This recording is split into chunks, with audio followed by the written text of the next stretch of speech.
We might be drunk, we might be drunk. As long as we are hanging out, you know we might be drunk. Raise a glass, let's talk shit. At Peeves, Rex, and a bit, maybe drunk. We might be drunk, yeah. Hey, folks! Here we are. We're here. We're drunk. It's we might be drunk. We might be. What do you got? A Drunk-a-Roos? This is the best Drunk-a-Roos. Someone sent this in, the vanilla frosting one. This was my childhood, dude. We've gone full special needs on this show. We're all in here. Oh, man. This is like a handy snacks. That's good. Holy shit. God damn. That's pure jizz. I mean, that is so good. Well, I swallowed. Did you do handy snacks, or was that a Southern thing? What's handy snacks again? What? With the cheese and crackers? Oh, yeah, those are stick? good. Yeah, no, that's not a Southern thing. Okay. I just forgot. Yeah, the little red stick. Yes.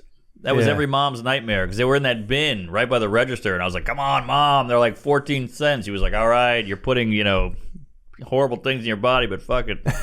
It was just anthrax and shit, ISIS sent that one to the Pentagon. Exactly. Oh, Gal Gadot, is that what you pulled up now? Yeah, so you remember that song she did at the beginning of COVID when it was like she did Imagine? Yeah. And she had all those. So she just apologized for it. Good. She said it was tone deaf. I hate when people apologize for stuff, but this warranted an apology. Oh, it was so cringy, so gross. When all the celebrities were singing Imagine. That was one thing about the pandemic was celebrities just became so off-putting. Like, we all knew celebrities are out to lunch. They're up in their ivory tower in Hollywood jerking each other off. But the pandemic, they had no movie roles. So they just got online and were annoying and dorky. Ugh. It was like less about us and more about them. Yes. And my wife, Stacy, was like, this is what happens when they're out of the limelight for 5 minutes. They need attention. They need it. So they put themselves out there in the weirdest ways. It all comes back to narcissism. It's toned deaf. Marlee Matlin was like, that was toned deaf. That was rough. It's one of those things where you're like, first off, my friend Joe Mackey would always say that Imagine is a bad song, which I think is hilarious. And I used to laugh and like, okay, it's John Lennon. But then I listen to the lyrics. I'm like, it is kind of bad. Is it? Well, what's bad about it? It's just kind of horseshit. It's kind of not saying anything. It's just kind of like, imagine things were good. Well, it's also coming from a zillionaire. Yeah. Imagine there's no possessions. I'm like, you live in a mansion with a white piano. You imagine there's no possessions. Yeah. You want to live like us? You imagine. Exactly. And you're apparently hitting your wife, I've heard. Yeah. Well, I think his first wife. Oh, he hit his first wife. Yeah. He couldn't hit Yoko. She was bobbing and weaving. His first wife sang Imagine. Imagine you didn't hit me. Imagine there's no black eye.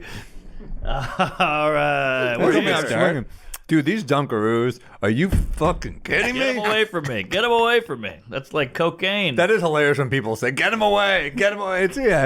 Yeah, I can't do it's it. tough. They're good. Woo. Yeah. That's not good for you. That is pure, like, grade A, right to the vein sugar. Colombiano. Yes. That's the stuff. The good stuff, I saw this shit on Narcos.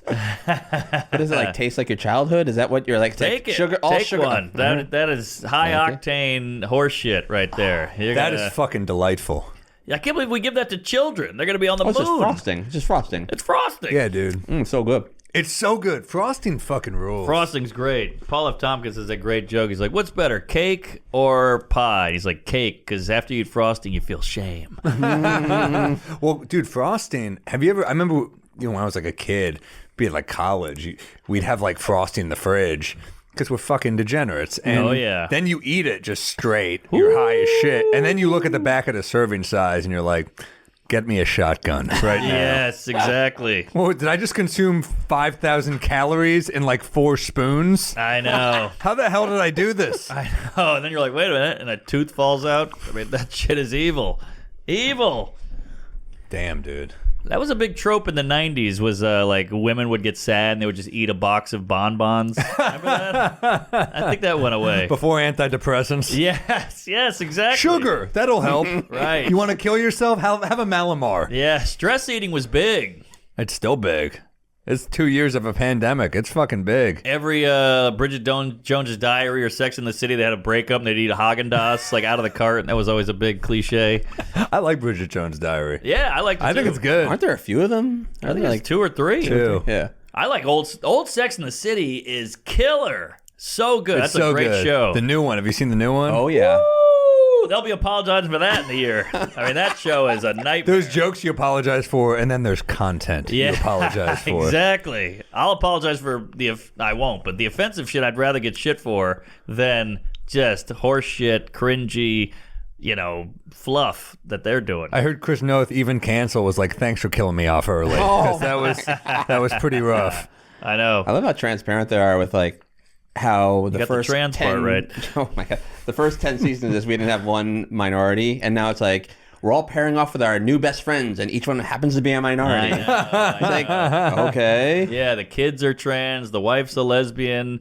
Miranda was like the smart one. She was a lawyer and all this. Yeah. Now she's just ditzy and retarded. She's like, oh, yeah, I love this woman now, and I'm with my husband, but fuck him. It's Is that so what bad. happened? I quit after half an episode. yeah, I she's couldn't now take hooking it. up with a non-binary woman, a non-binary person. The who was writing is bad. And then woman. it's like, we hate men, but this woman acts like a man, so she's cool. Right. It's Well, all they really sloppy. fucked up. I'm not talking about Miranda. I'm talking about the writers. Yeah. yeah They.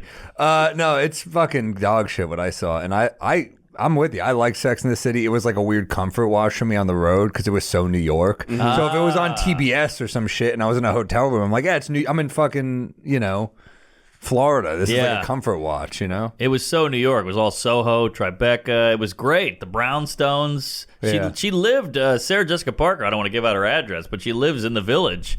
And I can see her house all day. It's great.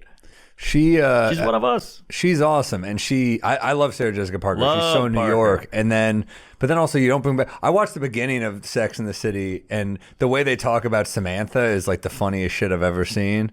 Where they're like, "Look, like she just changed." Like it's sometimes people it's clearly about the actress. Yeah. But they're like, sometimes you lose touch with people, and they don't know what your friendship meant. Sometimes your agent wants more money. And That's the most realistic plot line is the fact that these women can't get along.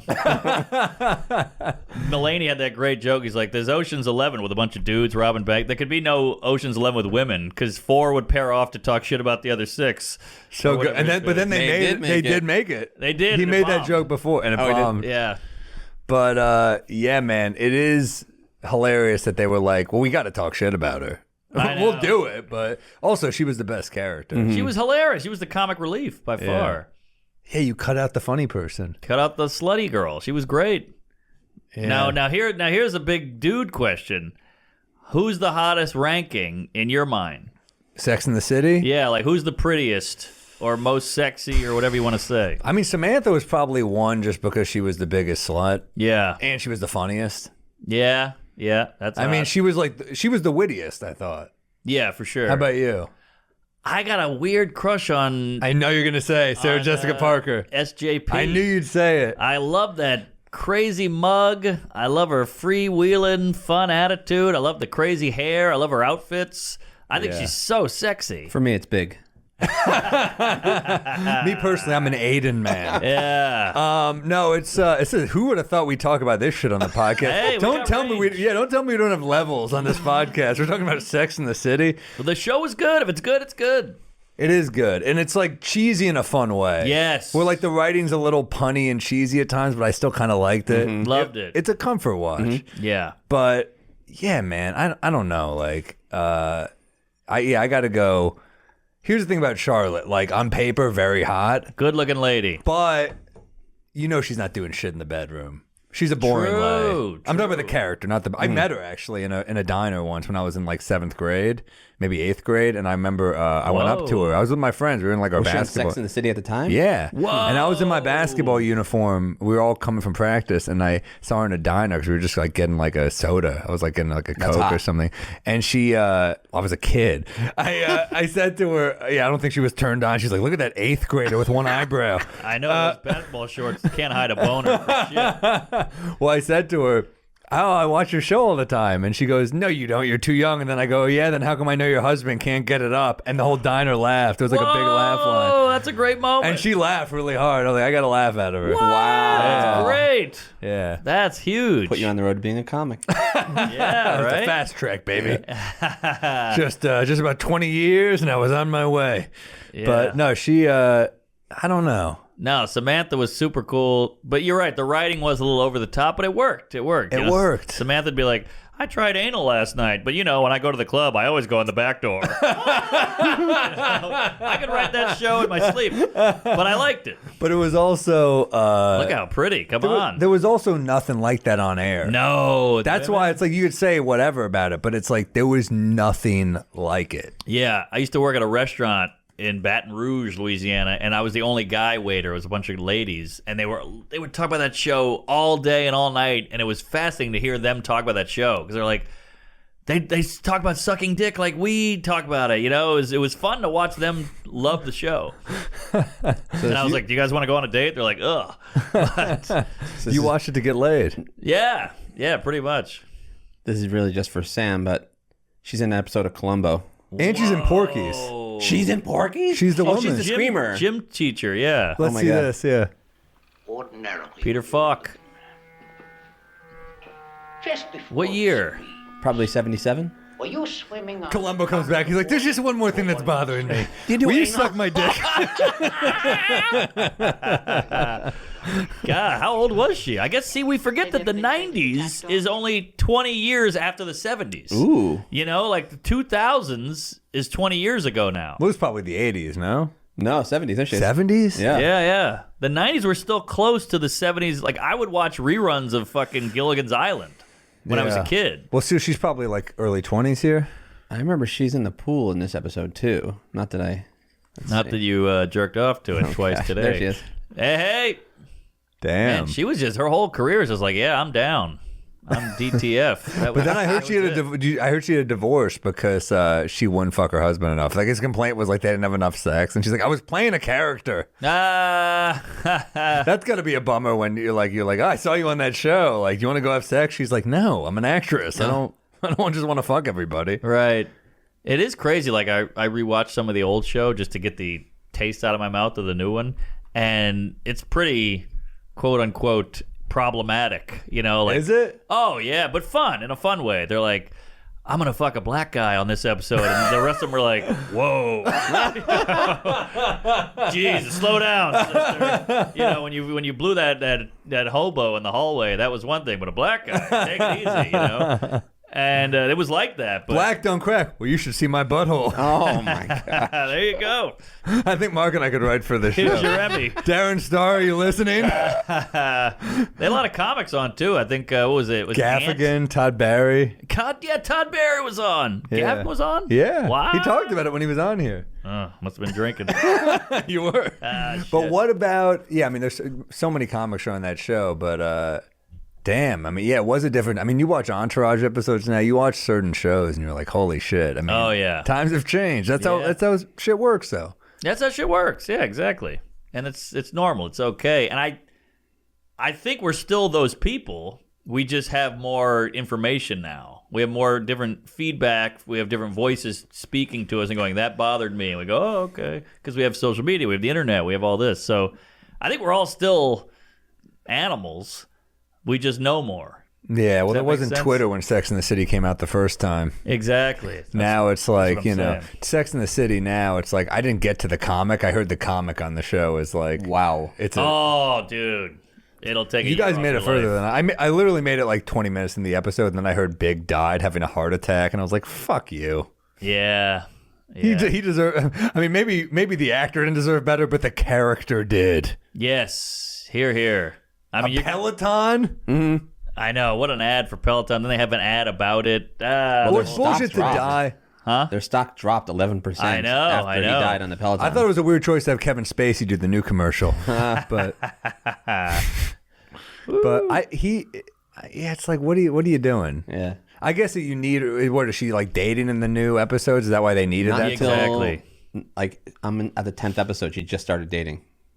But it's such a fucked up show because I watch it and I don't want to give anything away. But Carrie starts dating this guy and he's like an older white guy, and I'm like, "You're gonna date an older white guy? What are you, crazy?" And I'm like, "Oh wait, you're poisoning my brain now." Like, that's weird that I see an older white guy and I'm like, bad, stranger danger. But that's the show. Yeah. Don't watch the stand-up thing. I don't want you to get tainted. I had to watch it through like fingers like this. It was horrible. Well, I mean, that's how the industry views stand-up. But it was like 8 minutes of this trans woman, not trans, she's non-binary woman or person, and she's just going for applause, no jokes. Yes. Just trying to get feedback, like, where are we at with my trans people? And just applause. So they kind of No nailed jokes, it. no jokes. They Also, nailed the state of stand-up. Manhattan is not supposed to be where you pander. This is supposed to be a blunt city where you just connect through. Like, we're blunt, cruel people. That's New Yorkers. And that's not because we're actually cruel. Like, when you really need... I remember 9/11 when we lined up for, can we donate blood? Literally everyone in the city's like, can we donate blood? That was what we did. And too many people lined up. So you're like, yeah, you can't. I mean, too many people have already offered. But, that's the thing about New Yorkers. But, like, when push comes to shove, we got your back. But on little moments, we can be casually not compassionate. Like, if you see a crazy person on the train, you don't have time to be like, his life must be terrible. Oh my God, like, where did he go wrong? You think move. Right. That's what because you don't have time to think about that for it's too fast paced a city. He's the third one today you've seen. Exactly. Like, you got to keep moving. Yeah, exactly. Or your whole life would just be like, oh my God, we got to stop here. Louis got that great joke about his friend from like Omaha comes here. There's a homeless guy laying there smelling like shit. And she's like, we have to help this guy. He's like, what? No, we got to go. We're going to eat. He's like, no, sweetie, we don't do that here. Yeah, exactly. Right. Such a good point. But it's like, that's the thing is that we are good people here, but our humor is not like, how are you doing? That's not New York. No. That's just not New York. It doesn't mean we don't care. It just doesn't mean like... That's a great point. They brought L.A. to this show. The show used to be a New York show. But that's not real, that L.A. show. Like, how are you? Of They're like, course. do they fucking care? No, they don't care either. LA's weird. Their priorities are all out of whack. They're like, hey, we have to help everybody, and then like they have the most homeless in the country. So you're like, what about them? They're like, oh, we're not worried about them. We're worried about non-binary or whatever. And it's the You're worst like, homeless because they all have headshots. They still think they're going to make it. 25% of all homeless people are in California. Well, the weather's great. And 50% of California homeless people are in Los Angeles. Damn. Wow. Yeah. How do you like that? Crazy. That's crazy. And do you know that 40% of them were in La La Land, the movie? It's crazy. They can sing and dance. They're more talented than our homeless. Yeah, that's true. No, it's crazy, man.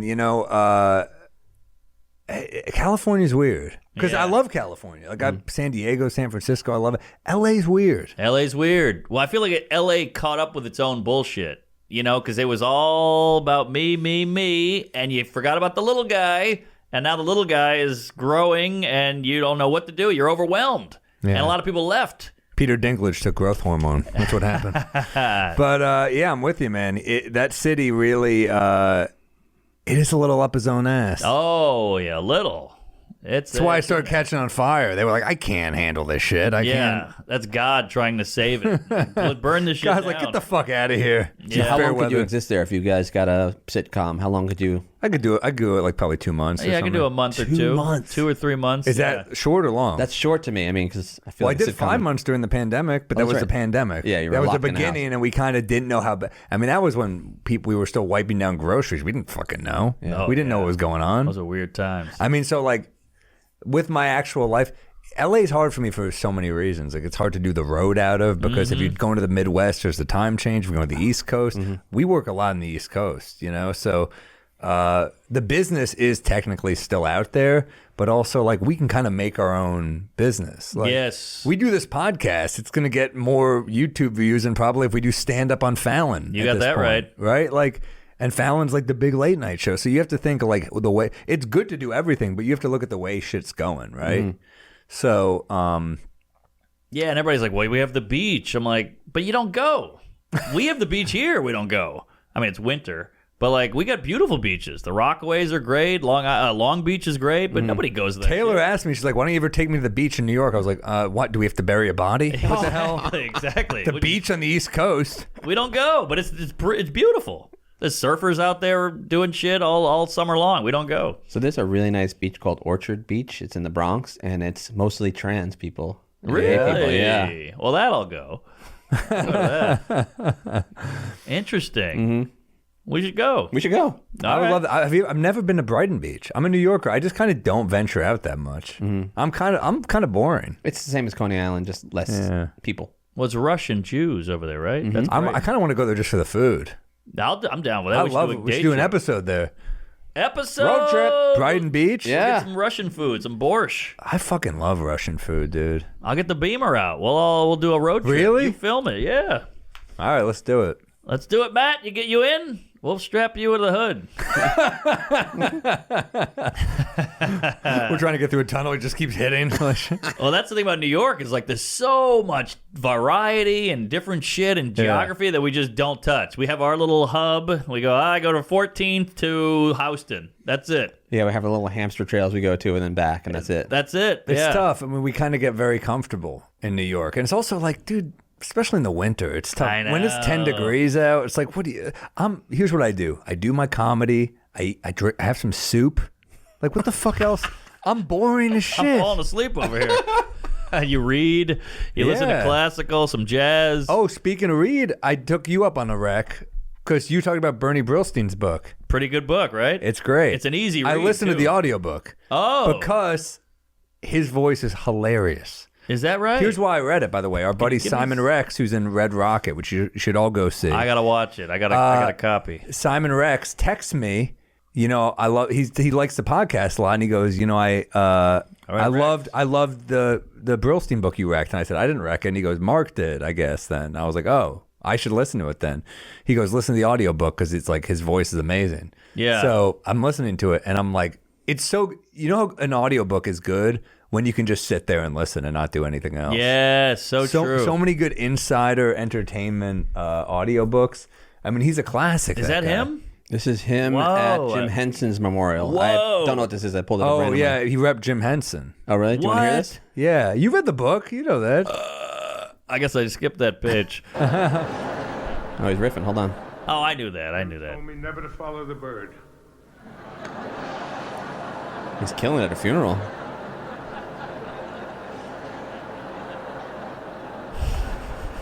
Look at that funeral. My God, it's so grand. It's like a Schumer gig. Is that the Six and Eyed Temple? Jesus. I'm Bernie Brillstein. I've been Jim's friend and manager for 30 years. I got to laugh. In a business where the one who shouts the loudest usually gets the most attention, Jim Henson rarely spoke above a whisper. You had to lean in to hear him most of the time, but it was always worth the effort. David Laser and I knew how loud his whisper was. He was a man with a vision, and though his greatest appeal was to the simplest of human emotions, the purest of ideas, he was not above using the most advanced technological means to achieve his goal. Except to save his own life. Ah, My friend Jim was by most definitions a genius, but not like Edison suggested. Edison said genius was 1% inspiration and 99% perspiration. ooh. Jim, I think, was about 50-50. I don't think his voice is that weird. To create In the whole book, worlds he's a little older. Oh, okay. So he's like sweating while reading. You could tell he's just like, and then Right. those right. chapters that start like, so I say go fuck yourself. I mean, talk about New York. I mean, this guy grew up in New York. He meets Manhattan. Elvis. Yeah, he meets Elvis, and he Yeah. still has the photo. That story is amazing. Yeah, It's yeah. just old Showbiz, Copacabana, all that shit. Amazing. Incredible stuff. Great stuff. Great story. I was texting with Gary Gulman about it today because Gary Gulman, always our buddy. So another wreck. Yeah. The great Gary Gulman. If a lot of people are dealing with depression right now, Gary's got one of the best specials about it. It's Yes. funny. It's called The Great Depression on I was watching it HBO. last night. It's Really? incredible. Yeah. It's an great. incredible It's great. special, and Gary's an incredible guy, and I love him. He wrecks me books all the time because Gary is like the most avid reader I know, and he was talking about this book, and we talked about like Shanlane because he came off kind of bad, and Gary's like, I don't know, I kind of side with Gary, but I heard he was a mixed bag at best. I don't know. Sure. It's a great book, All right. so I appreciate it. Thanks. Yeah. I'm loving it. I'm reading Sapiens too, and I just find myself going back to Brillstein because he's so fun, he's so likable, and it's New York fun shit. Where Sapiens is like, and then the Cro-Magnon went for the stick, and you're like, all right, give me some fun. Density is tough for us because our minds wander. Yes. I do think like entertainment is so naturally interesting to us because it's our world. You know, he's talking so much about business and the evolution of business and how like, you know, when a guy's in management for 50 years, you watch the business change so many times, and we're kind of watching that right now. So he talks about HBO coming along, right, and how like he's one of his lines in the book is that, you know, man, Lenny Bruce would have killed for HBO, and you're like, that's pretty heavy. That's right? So true. You think about that, like you die out in the 60s, you can't say shit. HBO, like say whatever you want. Subscription-based services starting.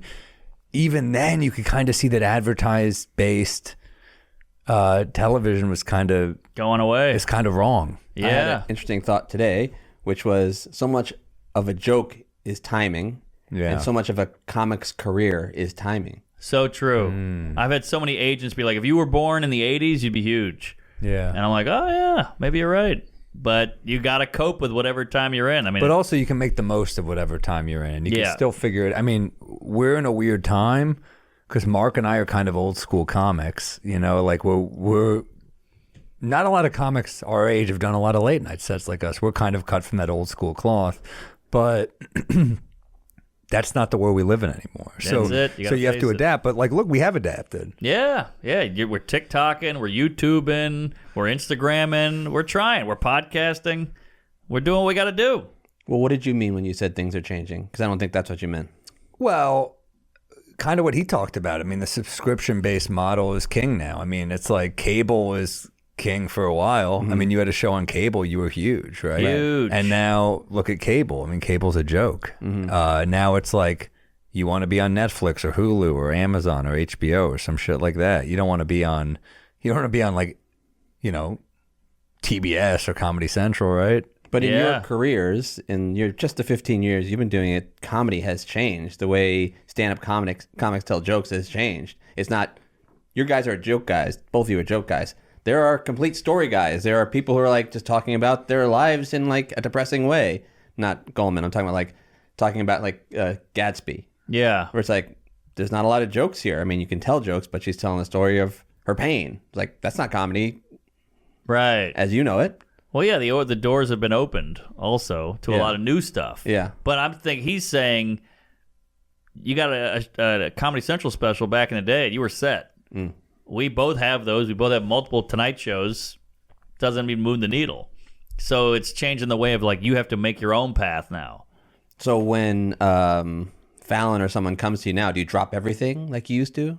You give them the benefit of the doubt. You go, maybe I will. But if they start going, you can't do that joke, you're like, well, this is not even worth it anymore. Once it starts taking up too much of your time, you're kind of like, I mean, comics don't get the same respect as like, they'll have guests or let the like panel guests do whatever the hell they want for the most part. But like, so how often do you see like a panel guest like, can I say fuck? And they already said it. Like they're messing with the host. Yeah. But then we say like fart and they're just like, what? You can't say fart. Yeah.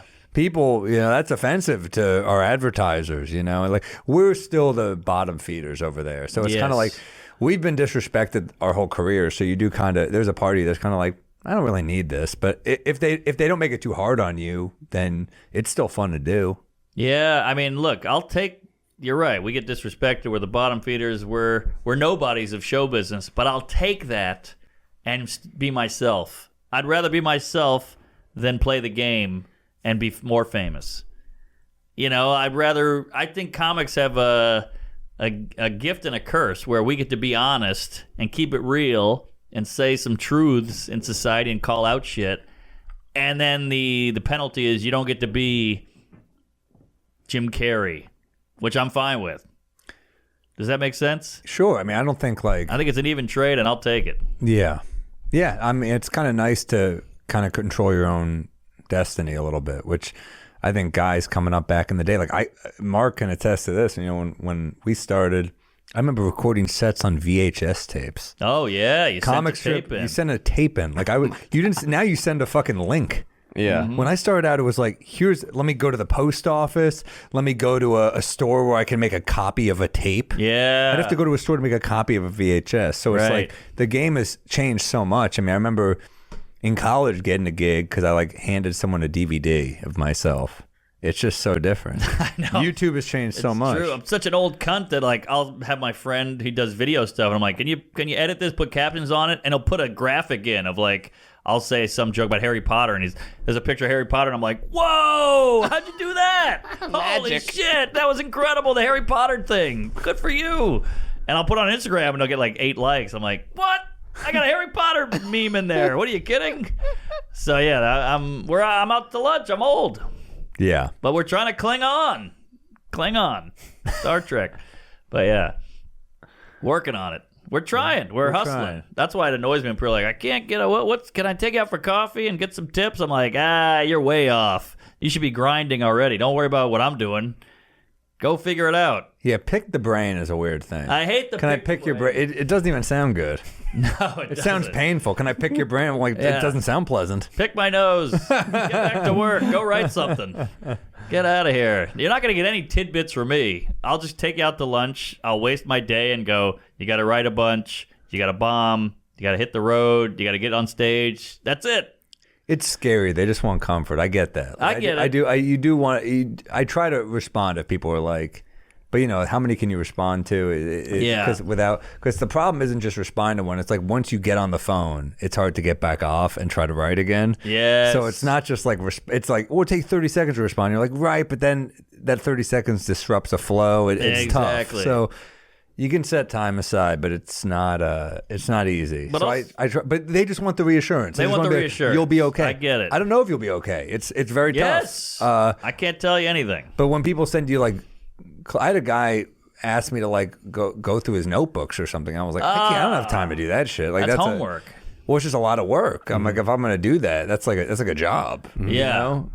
And I hate to say it, but there's hundreds of thousands of hours of podcasts about comedy. I think that's more valuable. Go listen to some of that shit than me going out and getting a cup of coffee with you. They probably just want to meet you. Well, then that's even weirder. I got nothing for you. I'm a curmudgeon. I'm a grump. I'm a cunt. I got nothing for you. Hey, you're pretty nice. Huh? All right, I try to be nice. I'll take a photo with you, but that's not what you need. If you really want to be a comedian, go for it. The best way to do it is really just going out and doing the work, and us finding you that way is so much more satisfying too, isn't it? Like if we're like, oh shit, this guy's on the show, we're on the show with this guy. This guy's funny. Totally, That's totally. satisfying. Like, I'm watching Ian Lara on stage last night at the Cellar, and he's got funny jokes. And Louis is in the doorway laughing. I'm like, that's what you want. That's what you want is like a comedy legend to be like laughing. Did you tell Ian that? I didn't. I should. Oh, he'll hear this. We passed each other as we were going on, so I didn't get a moment to be like, Louis is laughing. Whoa. I was like literally walking the stage as we passed each other. So. That would mean a lot to him. He's a real comic. Yeah. So that's big. Yes, but that's how you want to get that shit. Yes. I think. But it's also like I get the needy, and like we were needy, Mark. I mean, we were sure. needy too. I mean, that's just kind of how it goes. You're needy. You're desperate until you're kind of calm. Who's the first person that listened to you, like, gripe or like gave you anything? Well, we had each other. We had a big class of losers. Okay. Just like guys who didn't know what the fuck we were doing, but I think He there means was big less- comics, so I think is that I what meant you big comics, not like sorry. allow you to Sorry. like hang on and be like, whose brain did you pick? Well, I was lucky enough that I was taken out by Schumer, who was his big star, but I also had to play it safe because she's kind of no nonsense, so I had to like not annoy her. But it was so good for you. Huge, That you huge. just kind of socially knew how to handle that. Yeah. But I'll tell you, her, Seinfeld, all these comics, the main thing I got from them was I'm using you because I can tell you give a fuck. I can tell you're trying. I can tell you care. I can tell you're working hard. And because you didn't annoy her. And that. But That's I the wanted biggest to annoy one. her. So I think a lot of advice is don't be annoying. Don't bother people. And if we see you're doing the work, that'll come through. Yeah. And that means more to us because it means you give a fuck. You're not just trying to shortcut this bullshit. Yeah. Do the work. First for me, Geez, it's tough. I don't know what the first was. I mean, Gary Gulman helped me a lot early on. David Tell helped me a lot early on. Amy obviously helped me as well. You know, it's certain comics just like Tom Papa. Tom Papa was big for you. Yeah. I remember even Greg Barron helped early on with you. Greg Bear and Tommy Johnigan, by the way. Yeah. So certain people, you know, like I remember Gulman, I opened for him on the road just by chance. I remember they asked me to do another week, and I was like, I'd rather work with Gary Gulman. I'm a fan of his stuff. And they were like, okay. And so I met him, and I got to, and we had a mutual friend, Ryan Hamilton, and Gary was very nice. I was very nervous opening for him because I liked his stuff. And Oh, yeah. and I got off, and the second I got off stage, he goes, "You're going to be my first rec at the Comedy Cellar." Hey. So that was like, that meant, though I didn't believe it. I was kind of like, you know, you're so beaten down by the business at that point. You're kind of like, I'll believe it when I see it. But it meant a lot that was his way of saying I was funny to him. And he followed through with it. But, yeah, David Tell was very helpful, you know. So I remember we were shooting our doc, full capacity, and this didn't make the cut, but we were interviewing Ronnie Chang, and he said, I came to New York, and I was a wannabe comic. I wasn't at the cellar. I was there to watch comedy, and I saw Sam, and I was like, I know this guy. He's a great comic. And he said, you really opened up to him and like told him about the scene. And I don't remember it at all. I really don't remember. I think Ronnie's a great comic, and I love him. He's like great. he's my buddy, and he said you're very kind to him for no reason. Well, I didn't know him. I just He was nobody. He was just a guy visiting New York. Well, if you're just cool and chill, I'm kind of just like, what the hell? I'll hang out with anybody. But I also like, that's great. I mean, I love Ronnie Chang. He's like he's my good buddy now. Great guy. I mean, and he's such a good comic. But I mean, yeah, it's funny. I remember he said that, and I was kind of like, you don't remember shit. Yeah. Well, so much crazy shit all day long, every day. It all blends together. Yeah. Plus, Asians, you know, they look alike. Oh my but yeah. Cut that out. I'm trying to get a joke in here somewhere. But then he, This is getting a little sappy. No, you're right. We Well, love he's Ronnie. doing it. Let's We've been go back to the drinking. funeral We've been stuff. drinking, buddy. Well, he also, I can't imagine moving from another. Like, I grew up here, so I can't imagine moving from. I mean, shit. Ronnie was in like Singapore and Australia, right? I can't imagine coming from Canada, Right. I can't imagine coming from Baltimore. New Jersey, yeah. NOLA, baby. Yeah, it's terrifying. But I remember talk about starting out and new people. I remember hanging out with Ali Wong, and she was like confiding in me, like, I'd kill for a credit. Just give me a credit. Just give me like a Montreal, or you've seen her on the Jay Leno, whatever. I would kill for any credit. Comedy Central, and then cut to like 10 years later, she's doing theater. She's the biggest thing on Netflix. You know, moms at offices are like, I love this Ali Wong lady. She's hilarious. Huge movies now. And it just, I rewind back to her in the back of Broadway Comedy Club at a Montreal audition going like, I just want a credit. Just give me something. God, Broadway Comedy Club. We had some rough nights there. Woo! Boy, talk about disrespectful. That's where I got spat on. There you go. We told that story already, but yeah. And that's when you got into that. It happens. Do you guys want to answer some questions? Yeah, let's do some. good And make call. sure to email us for our Patreon, because we do this all the time on the Patreon at we might be drunkpod@gmail.com, patreon.com/we might be drunkpod. But yeah, let's do some. We do questions. We'll listen to your jokes. We'll do cocktail recommendations, peeves, Yes. recs, whatever the fuck you want. There's also a special tube here for you guys. Oh yeah, we'll check it out. Tube. All right, should we do that now first, or should we do Yeah, this? okay, I'm trying to cue Let's this do up. the tube. All right, this is from Sally as a gift. Yeah. All right. Oh boy. You really Delicate. Be delicate. You're delicate. Ooh. Treat it like the clit, Mark. Yeah, I can't find it. There we go, Big Papa. It's for the room. God. Yeah. Oh, for the room. That's a classic. Come That's good, dude. on. Wow. Where's that, India? No, I had it printed in Manhattan. Oh, really? Yeah. Wow, look at that. India. Do we get it framed, or do we just kind of throw it up like How do we that? frame it? We go Amazon, we'll measure it. We can get a frame in here in 2 days. Oh, man, that's great. What year is this? This was during the pandemic. Okay. That was like Yeah. 6 months ago, probably. Yeah. Right? Wow. Wow, I'm nervously looking over my set list. Mark's praying to Allah, and Yeah. I do it 5 times a day. So. Thank you, Sally. All right. So I got That's great. Dylan here with some Mark and Sam impressions. Oh, I can't wait. Ooh. Y'all ready? Let's see. All right, greetings from Boise, Idaho. Here's 2 jokes. One is Mark, the other one is Sam. So, the word on the street is that people prefer pedophiles were forced to enlist and fight the war for us. The only issue with that is, who would be running the country? Oh boy. The oh boy is spot on. I don't get the joke, but But it is like it's a very cartoony Mark. yeah. It's not like a dead on like Mateo or something, or Godfrey, but it's like a cartoony. It's funny. Let's see what he's got in store for you. Second one is Sam. Is this true? Certain brands of deodorant cause Alzheimer's? The only problem with that is I couldn't tell you what brand I've been using. That's a mix of he just went into like Jack a Batman. Nicholson and Sam. taking Either over way, I Gotham embarrassed City. myself. So dramatic.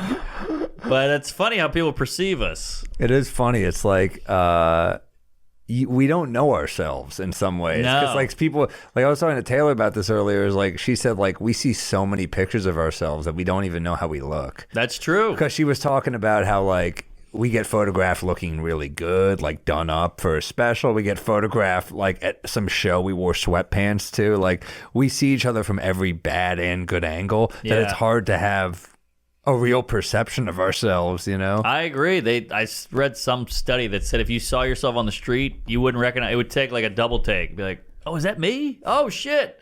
Because we also... Well, it's because you're a clone. That'd be weird. But we also see each other the way we want to see each other. Or see ourselves the way we want to see ourselves. Like, you ever see like a really ugly fat guy in the mirror? Like, Oh, yeah. Every day. Yeah.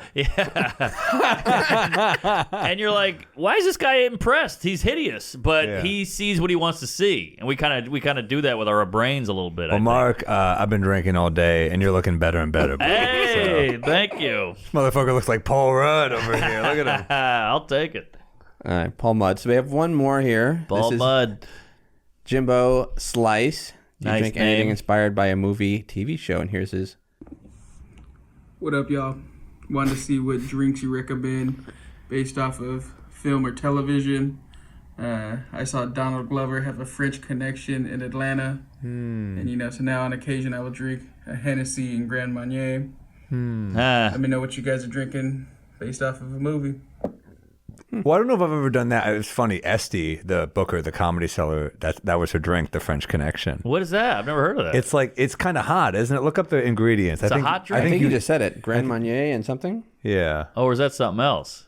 No, that's it. I think you weird. can heat it up a little. Great name. French Connection. It sounds badass. Yeah. Good movie. Great movie. Gene Hackman fucking rules. Popeye Doyle, New York City. And what's his name from Jaws? Roy Ingredients. Scheider. He's great. 1.5 ounces cognac, 1 ounce amaretto. Oh, that's like a black drink. Well, that warms you up. It says fill with ice. Okay. Black drink. That's very urban. What the hell does that even mean? Well, they like a lot of liqueurs. Cavassier, I Grand think it's Marnier. a brown drink. Well, it's brown, but what does that mean? I was trying to save you.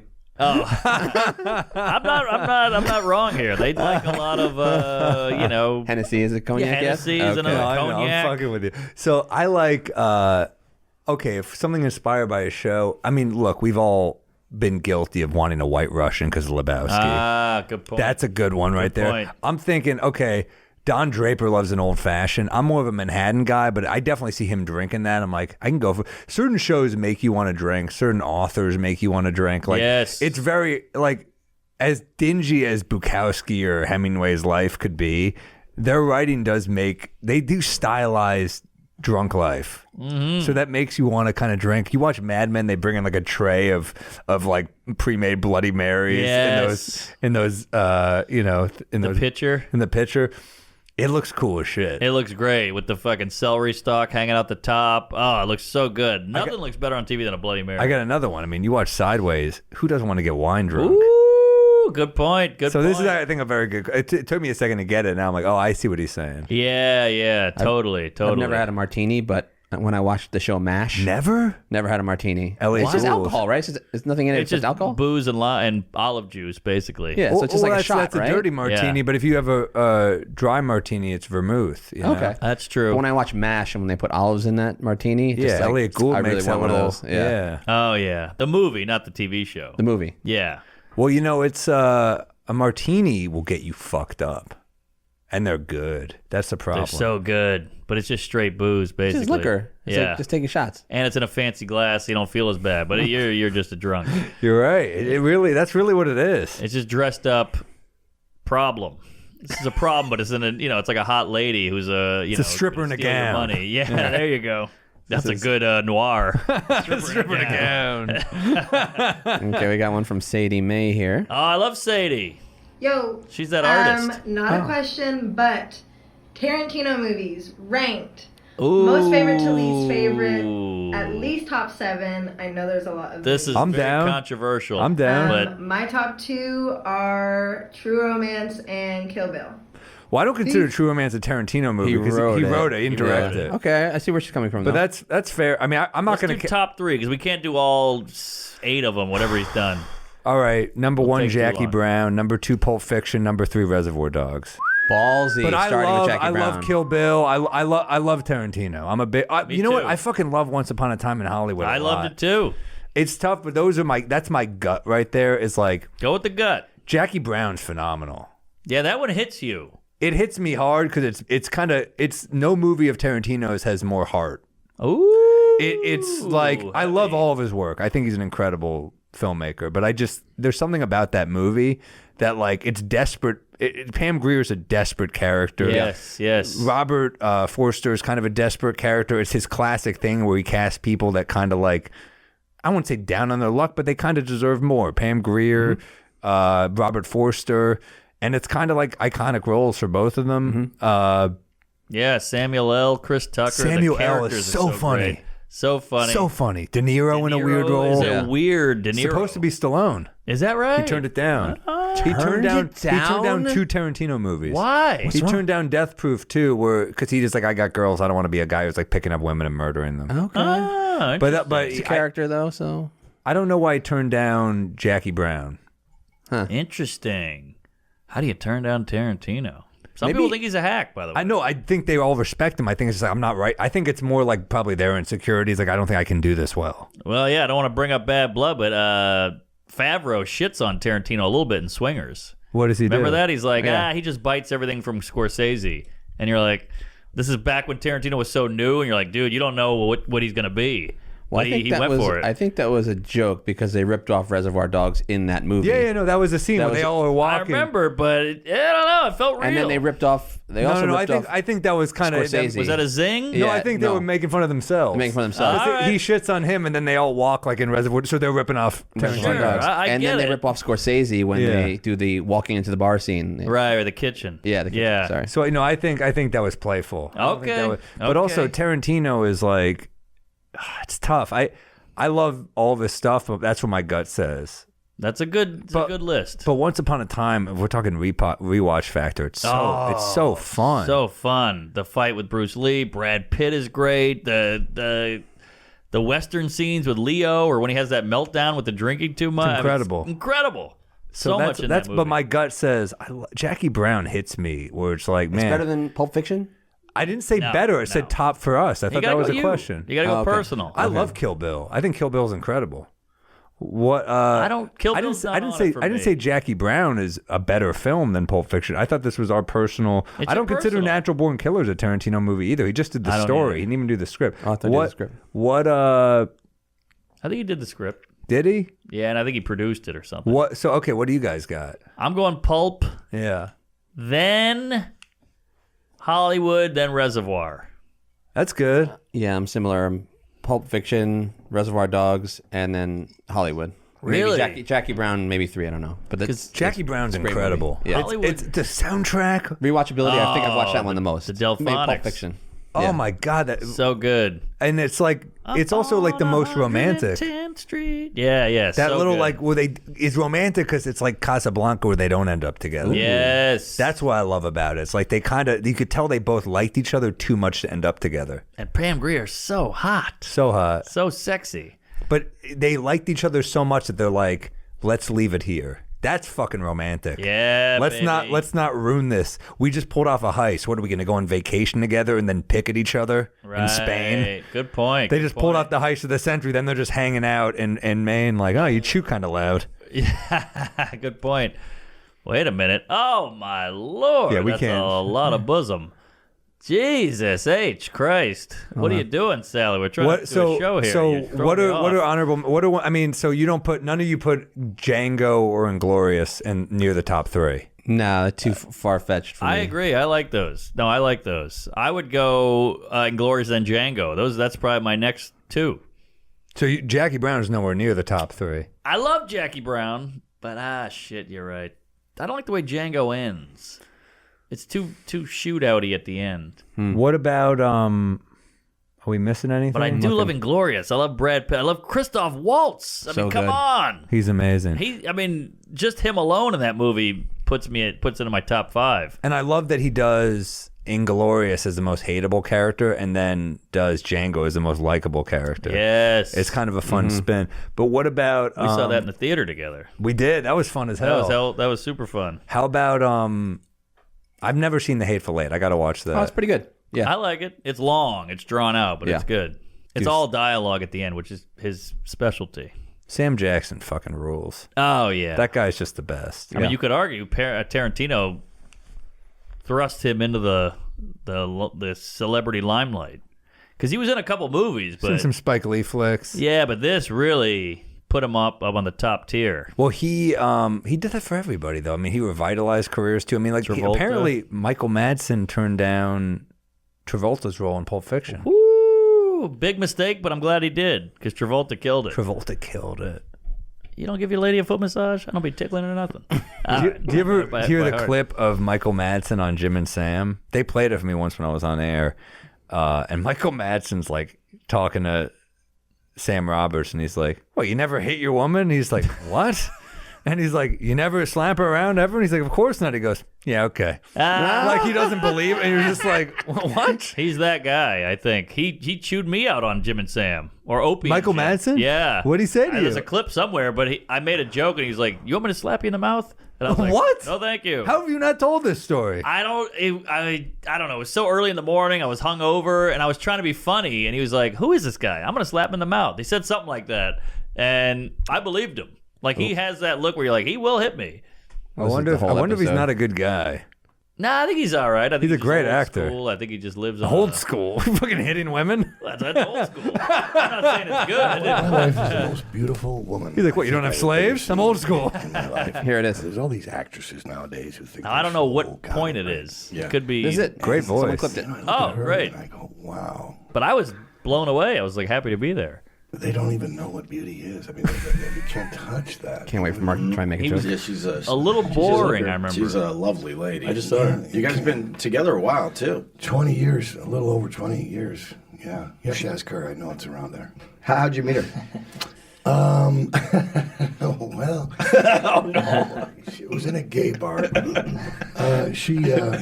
Glory hole. No, I wouldn't go that far. In fact, if you say that again, I'm going to smack you.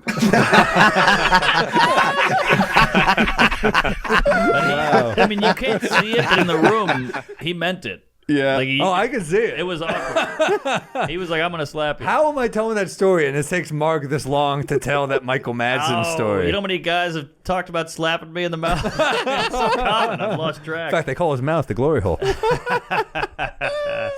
But goddamn, dude. I met Tarantino on that show too. Wow. Yeah. How cool was that? guy. Well, he was in like a weird phase of like, we need to stop the police and black people are getting slaughtered, and like that's kind of what he talked about the whole time.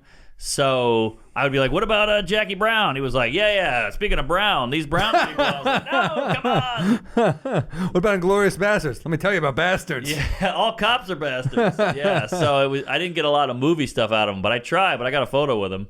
Cool dude, great guy. Legend. Yeah. We Might Be Drunk is sponsored by Break Shot Pool. Break Shot Pool is the only pool game on the App Store specifically designed to be played between real-life friends. It's a fun and perky turn-based game and completely non-intrusive. No annoying ads or forced in-app purchases. We all hate those, right? Oh, yeah. With Break Shot Pool, you can play pool with your friends without needing to be online at the same time. When your friend plays, you get a notification that it's your turn to play. That's kind of cool. Yeah. Whenever you feel like it. This game is free, and in-app purchases are completely optional. Even if you're not a gamer or even a huge pool fan, check it out. You'll see how fun it is. I love pool. I'm terrible at it, but you know. It's fun. It's a fun game. The Hustler. Drinking. Oh, come on. The Sting. I was in when I was like 21. I was in I got a free 6-month Friars Club membership. So I entered the pool tournament. I fucking somehow backwards. Even like the hustlers were like, "You don't know how to play." I can tell by your form you don't know how to play. But I won like 2 or 3 rounds based on luck. There you go. And then I met like a real guy, and he just did away with me. But hey, pool is great. It's available on iOS and Android. iOS and Android can even play against each other. You can play with friends no matter what phone they have. We might be drunk listeners who download the game in the next week. We'll get a variety of in-game goodies for free to make your experience even better. So go to the Apple and Android app stores and search for Break Shot Pool. That's Break Shot, one word, BREAKSHOT, and Pools in POOL. They know how to spell it probably. Yeah. So that's one more time. That's Break Shot Pool. And Mark, tell them how to do it. Sure, that's right, folks. Download the game and play already. Invite your friends and show off your virtual pool skills. The developers are huge fans of the pod. Thank you. And would love to get some We Might Be Drunk fans to connect with this cute game on their phones. As We Might Be Drunk listeners, you're getting free goodies, folks. The whole thing is free, so give it a try today. And for those of you who can see the video, this is what the game looks like on the store. Check it out and get it now. It's a fun one.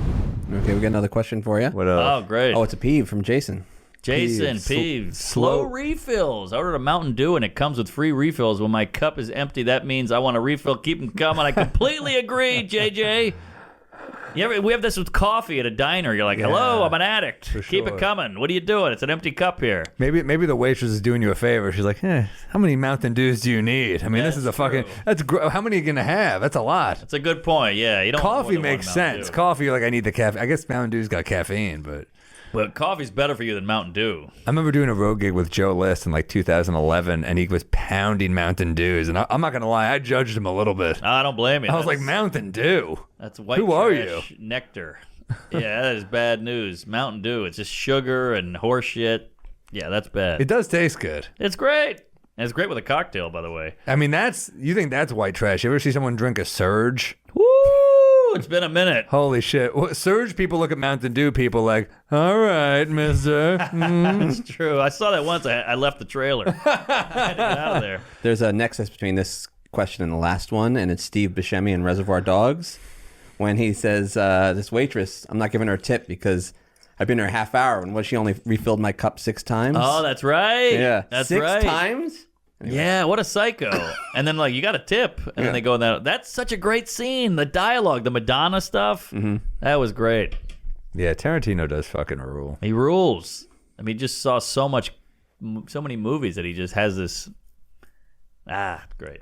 Right, Benjamin Larkin, an update on the whiskey maybe? No rush. It's just been a while since I've heard anything about it. Well, Ben, I'm sorry. Apparently when you hire lawyers to do this stuff and you want to get not completely fucked in the deal, it takes a long, long time. Yeah, who knew? The red tape is real. The fine print, the legal stuff, it's a nightmare. It's annoying. Mark and I, we're in a career where we get instant kind of feedback from a crowd, so we know, and that's kind of what you get used to. So when you deal with business stuff, it's pretty. I mean, you did a Netflix half, but before that, we're doing YouTube. So it's all on our terms. It comes out when we want. We're not dealing with any red tape. So when we deal with any, it's Fat Cat's been an uphill battle. So we apologize for the wait. We were way too optimistic, and it's still hopefully going to come out, but god damn is it taking long. I know. I had a lady ask me about it last night. So it's coming, but I do feel like the distributor's dragging his feet a little. But yeah. Let's give his address and see if people want to bother him. Yeah, people want it. It's nice that people actually care. Diana Hernandez. Peeve, calling me but not leaving a voicemail. I'm not going to call you back unless you tell me what you want. And just text me, you freak. Yeah. She's got a point. It's true. The voicemail is big because it's like, every time I get a phone call, I assume I'm in trouble or something bad happened. I can attest to that. Every time I call him, just out of the blue, he says, not hello, he says, uh-oh. Yeah, I'm nervous. But if you leave a voicemail, I can go, oh, I left my socks at your bedroom. The only other person that calls him is the STD clinic. That's why. Exactly. No, I'll tell you, man. I'm with you. It drives me crazy. I tried to do a topical joke the other night about the movie Scream. You know, about like now he calls the people and they're much younger, so they're just like, I don't know this number, I'm not picking up. You know, that's the whole angle. He's waiting to be like, I'm in the house, they don't answer. They're like, we're text me if it's important, right? You know, but it's like, I'm with you. I don't pick up. I don't know the number. I almost never pick it up, and if I don't know, it's rare that you pick it up and it's good news. True. It's never like, you left a shitload of money in this diner. Come meet. It's always like, hey, we need your 1099, or like, hey, this is the IRS. You owe us $40,000. Exactly. It's always some horse shit. I know. And you can't get off the phone. I had a call the other day, and I was like, you know what? Fuck it. I'm an adult. I'm answering this. And it was Chase Bank. And they're like, we have some great options for you. You should come in and sit down with us. And I was like, oh, I'm at the hospital. I got to go. They're like, okay, here, call me back at the time. And I remember being like, what am I doing? Why am I answering this call? Like, this guy is trying to get me to come into Chase Bank. Like, I should just hang up on the guy. Right? What do you do there? They always get you at your lowest. Yeah. You're never like getting your dick sucked. Like, let me see who this is. It's always some fucking, I'm bored, I'm hungover. Yep. I'm like, all right. And they get old people. They prey on old people. Because old people are like, the landline rings. They're like, hello? And they're like, you should buy a home in Tahiti. They're like, maybe I should. It's pretty criminal. It's a timeshare. Yeah. What happened to timeshare? I feel like I heard that term a lot in the 90s. I think it's just a dumb deal. Who wants a Airbnb. fucking timeshare? Everything's a timeshare. The world's a fucking timeshare. Am I right, people? I think Airbnb maybe have taken that space. I'm not staying in an Airbnb. Really? You like a hotel? Fuck the Airbnb. Like, which are you more likely for them to videotape? Ooh. Yeah. They got a camera in there. They're watching you jack off. That's hot. Watching you stick their airbrush in your butthole while you're doing it. Yeah. I'm not trying to get sued. I know. I've stayed in some bad Airbnbs. What are you in my day. thinking? Well, I was young, and it was like $60 versus $120. So I was like, all right, I'll go stay in a 60. cheap hotel. I would stay in those shitty ass Days Inn motel type of things. I should have done that. That's better. I'd never. Also, it's like such a headache to fill out. You're filling out all these forms for an Airbnb, and I you're know. like, what? It sucks. And then nothing worse than showering in other people's, shampoo bottles and loofahs there. You're like, what am I doing? Oh, I just realized you guys don't vacation. That's why you don't do this. When you go on vacation, you have an actual, family, and you go out, you Airbnb, you don't stay in. I went on my first vacation late December. I did a nice little resort thing. Airbnb sketched me out. I don't like staying in someone's house. Hotel shit is set up for you. It's set up for a visitor. A house, they're like, don't do this because this will fall over and then this will happen. You're like, what do I have to learn a whole fucking new place? Yeah, the dog comes in at 6. We walk the dog. We won't even bother you. It's your place. He's gonna lick your asshole while you're sleeping. He's friendly. He likes you. Extra. Wait, why do you get an Airbnb with the family? Because staying in a hotel is so impersonal. You stay at a house. You have a yard. You can run around. He can only get hard when he's looking at photographs of a family. Yeah. What does the kid think? Is he loves weirded it. out? No, okay. yeah. All right. He watches. Yeah. Well, it's just weird when you got there's family photos of people skiing in Lake Tahoe, and it's not your family. It is weird. Hey, but that's what I do with my wallet. I mean, it is. I'm not a big fan of the Airbnb. I don't like it. And interesting. I remember I did it once during the pandemic. I was gonna do the very beginning. I was doing Phoenix and ended up getting canceled. But I was like, fuck it. I'm doing Phoenix. I'm doing it right. I'm gonna have some fun. I'm getting a house with a basketball court and a pool. Whoa. And then I was like, I had to cancel the gig. So I'm just like, oh, they just gave me only some of the money. But I'm like, true. This is why you do a hotel. I hate corporations, but they give you a refund. They give you a refund. You're right. You know who's not giving you a refund? Martha. But hotel sex is great. We can all agree. But sex in someone else's house. That's a lot of fun. Is it? Oh, I look at the photos. I'm like, look at that ski trip. I put it in front of her while I go doggy. I don't know. I've had a couple great Airbnbs in LA, like up at the hills. You get the Hollywood Hills or whatever that is. Laurel Canyon had some great nights in those B&Bs. Yeah. And there's a fireplace. There's something Love to a it. fireplace. Love a fireplace. Fireplaces are fun, man. And I'm not gonna lie, I've eaten a lot of people's food at Airbnb. They're like, they leave it out. Like, he won't eat this, and I'm like, oh, I'm eating it. You eat their food? Oh, I eat their food. I love when I stay in a like a comedy condo back in the day, and another comic was there before you. And you could just guess. You could just guess where they were from by the shit in the fridge. You'd be like, almond milk, LA act. You know? Yeah, so true. Yeah. Sardines. Canadian. That's so true. Yeah, I eat all that shit too. You would eat the shit in the fridge from the week. You don't know how old that is. You sniff it. So when I sit down at a table at the cellar with Mark, just like, let's sit down here, and there's a bowl of borscht. Speaking of sniff, sorry, I'm listening. No, you're not. So, a bowl of borscht. So, we'll sit down at any random table at the cellar, and they're like, let's clean this table off for you. And Mark's like, no, I'll finish this up. And he just eats somebody's borscht. Aha. Yes. No, what do you mean, aha? That's insane. That's the COVID vaccine. I get a little of it in me. It cures me. I never get sick. You don't ever get sick. No. It's interesting. And I think I had Omicron, but it was 2 days. I shit it out, back to normal. I think I had it too. Is it the diarrhea in December? It's like... The body aches are the real, like those muscle aches. That's really the telltale. But I always ache. I'm a whiner. Ah, true. You ache. I got a good... Speaking of aches, I got a good rec for you guys. Hit me. So I went to, physical therapy the other day. There's an old lady there. I'm trying to remember her last name. I think I could figure it out if you want to look her up. Like an actress? Yeah. She's in her 80s. And she's she was just chatting me up. She's a character. You know what any movie she's Jane in? Fonda. I'm going to look up her name. It's Marilyn something. It's Marilyn Manson. Sokol. Sokol. So she's at physical therapy with me. And I think I'm allowed to say this, right? This is fine. Oh, yeah, she's familiar. She was on Sesame Street. She starts doing Sesame Street jokes. Whoa. And she's doing the voices and shit. And we just chat. I guess my therapist told her I was a comic. So she's like, you should talk to Sam. He'll like you. And we chat, she's a character, man. She's making me laugh. She goes, I got a joke for you. And usually you dread this moment, but I could kind of tell it'd be funny coming out of hers. Yeah. But the joke she tells me, she's a woman in her 80s. She goes, so a guy's trying to fuck his wife. She goes, I can't have sex with you. I'm seeing the gynecologist tomorrow. And he goes, oh, I'm sorry. Do you have a dental appointment too? That's the joke she tells me. Wow. So I'm like, Great. so part of my rec is like, talk to people. It's important to talk to people. For your brain, I think... Sometimes this pandemic has made us so inward, and I think the Twitter shit is so toxic. You're just kind of in your head, assuming the worst. It's good to talk to human beings. So anyway, I look her up afterwards because I'm curious. She's in a lot of shit. Yeah, look at this. IMDb list is crazy. She's in The Front with Woody Allen. She's in The Front? I made you watch that. That's a great movie. Great movie about communism. One of the only times you hear Woody Allen say, go fuck yourself. That's right. And Zero Mostel, that's a classic. Yeah, Sesame Street, Law and Order.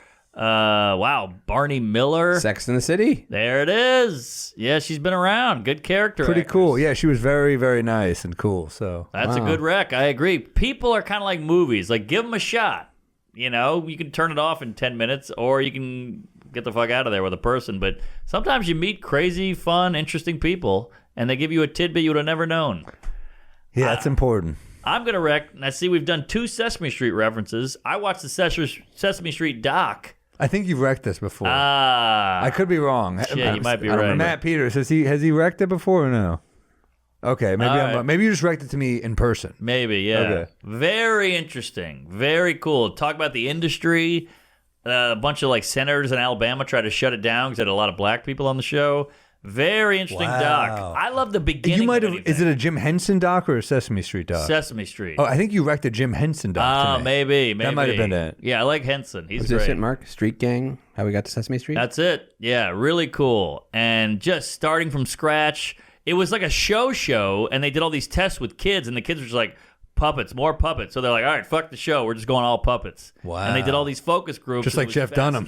Yeah, exactly. And really interesting.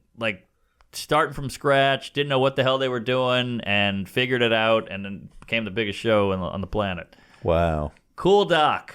I love the story. That's why I like the Brillstein book, because I love the beginning of everything. Because everything is huge, had a beginning. Elvis Presley had a beginning. Everything started from somewhere. Michael Jackson, Everyone had to pay dues. Everybody got yelled at. Everybody got rejected. Dr. Seuss was rejected 11 times, and he became a rabid anti-Semite. So, yeah, you got to start somewhere. Is that real? Roald Dahl, big anti-Semite. Yeah. He could imagine a fucking big freckly giant, but not a friendly Jew, apparently. That was his problem. That's true. Was he a chocolate factory? Yeah. Yeah. The Jews went in. They said it was too drafty. But yeah. So I love the origin story. So great little duck. James and the Giant Peach. They go, you call this a peach? Giant. What are you kidding? Look bigger in the pictures. That's all I'm saying. Woo, you got a bit? That's what I got. Uh-oh. Good bit really seems to care. Here we go with a bit. Did we do a peeve? Did someone else's peeves, I believe. I got one peeve. I just got to get this out, and I'll leave it alone. You ever have this one? Guy goes, meet me at the coffee shop at 2. I go, I'll be there. He hits me up at 1:40. Where are you? I'm on the way to the coffee shop. Oh, all right. I'm like, we said 2, right? Yeah, 2. Well, then why the fuck are you yelling at me? It's not even 2 yet. Yeah, you say I'm here early.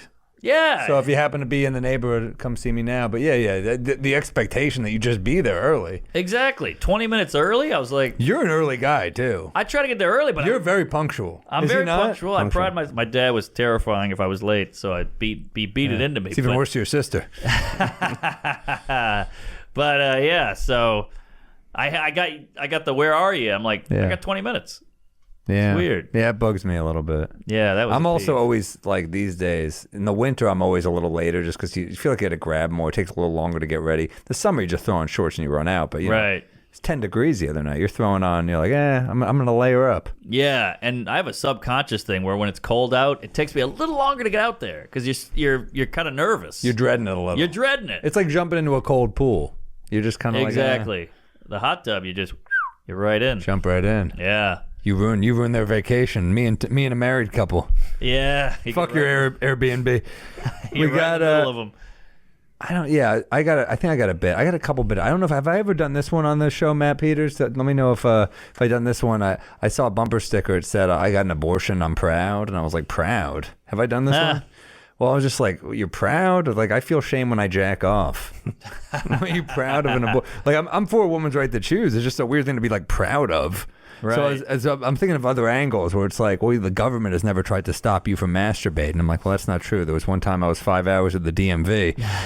I don't know. I need like a better ending, but like the government has never. I hear that the government has never tried to stop you from masturbating. Well, she only killed one potential kid, and you killed 1 million potential kids. That's true. And at the DMV, if you jerk off, that is a form of ID. That's a good tag. Yeah. That's a good tag. Yeah. Technically, they tried to arrest me, but I said, technically, that is my DNA. There you go. Technically, that's more than a passport. That's better than a drive. Yeah, that's perfect. All right, take it. Is that maybe something? Yeah, something. Yeah, I like that. All right, what do you got? That's not hitting. That's no, gold. it's something. It just needs more. It needs like more. another thing. It's part of a bigger abortion chunk. I like. That's a funny sentence. My fetus chunk. Yeah, I like the DMV angle. That's a good point. That's funny. Oh yeah, an abortion, hot button. I was in Texas. Did some abortion jokes, and you could feel the heat. I love it. Yeah. Yeah, I was doing some in Texas too. I loved it. What was that one you had there? That was really good.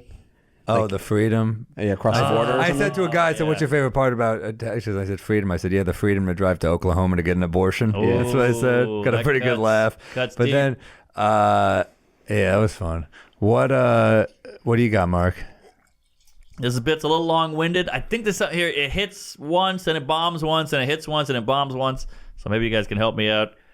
Basically, I talk about how the phone is supposed to make life easier. It makes my life way harder because everything you have to have a login, a password, a PIN number, all this shit. And it's all the shit I need I can't get into. Bank account, healthcare, car insurance, all this shit I can't get into because of the phone because I forgot my password. But all the shit I don't need in life is very easy to get. Prostitute right on the corner.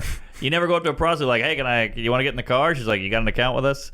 Like, no. She's like, you got to download Snapchat. Like, or Snatch Chat or whatever. It's such a good point. You want to you want to get a COVID test? You got to fill out a form. You got to get the whatever you call it, the scan thing, yes, the scan code, the QR code. You want some crack?